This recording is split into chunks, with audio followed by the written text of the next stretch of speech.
I worked grocery store all through high school. Oh, okay. And I went to I guess that was a more effort of his classes in the high school of evenings. I went in as an auto mechanic, went through that little course there, and then worked at General Motors Garage in Macon for just about a year before I volunteered for the service.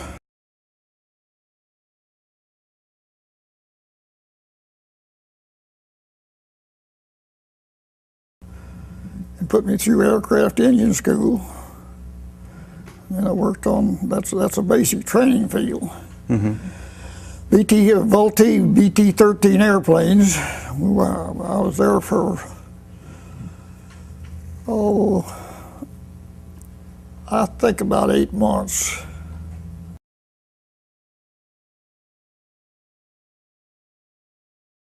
They were just sitting around waiting for a trip. And the captain called and asked me to come around the office, and I thought, what do you want to see me for? I thought I was in trouble. And what he wanted to see me for was the colonel wanted me to become his full-time driver.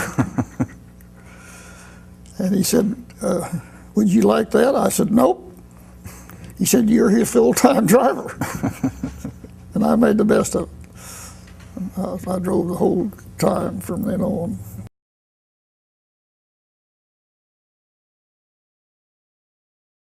I was in London when they had the little blitz of London. Everybody knows about the big blitz in London. Mm-hmm. Well, they had a second one. Well, that was probably a year after I got over there.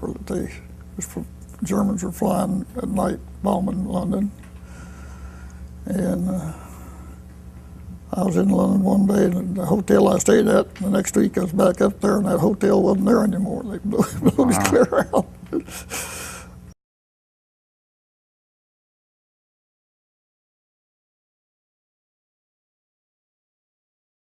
We could stand out and watch them watch those buzz bombs going across the sky. They would shot fire out the back end of them. Every once in a while, one would miss fire. We had one that went down just right on the edge of our base. Didn't hurt anybody. It blew up a potato field.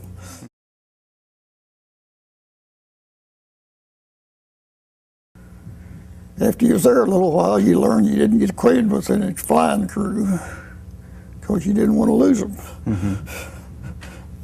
About the time you get acquainted with some of them, they wouldn't show back up. So the worst loss we had was that was my birthday, October the 14th. That's one of the reasons I remember it. We sent 21 B-17s to, now I'm having a ball bearing factory. I can't say the name of it. Bombed the heck out of it, and we only got 6 airplanes back out of 21. That was the biggest loss we ever had on one mission, I think, to my knowledge. And how large of a crew did those aircraft have? 10. 10? Okay. Wow. You ever heard of the Memphis Belle? The what? The Memphis Belle? I have not. You haven't? God, I thought... I'm pretty sure everybody's heard the Memphis Belle. Well, the Memphis Belle was the first airplane to finish 25 missions, okay. Which was a top that you didn't fly after 25 missions. They sent you home. Shoo Shoo Baby was one of our airplanes too. It didn't have to get the notoriety. It's being refurbished in Dayton, Ohio right now. It's on display in the Air Force Museum. Mm-hmm. It was one of our airplanes. 91st,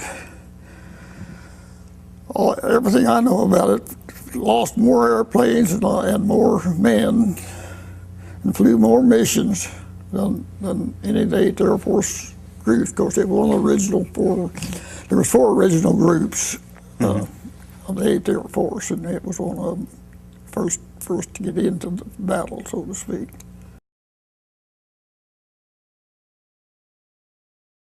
So we went into London on VE Day, and you can't imagine. Well, I guess New York gets that way sometimes, but it was an absolute chaos. Mm-hmm. And people in the street and climbing, throwing, jumping out of upstairs windows, and anything you could think of. But I wouldn't have missed it for nothing. But I wouldn't go in. I wouldn't do it again.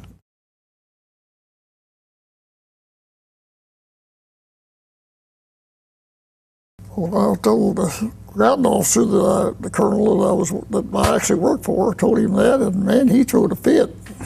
He said, "You've been over here too damn long to get killed going home," and he took me off of it. He wouldn't let me fly. Wow. So I rode the boat home on a 5-day trip, and I went over on the Queen Mary and come back on the Queen Elizabeth. I had pretty good transportation as far as the boats were concerned. Yeah.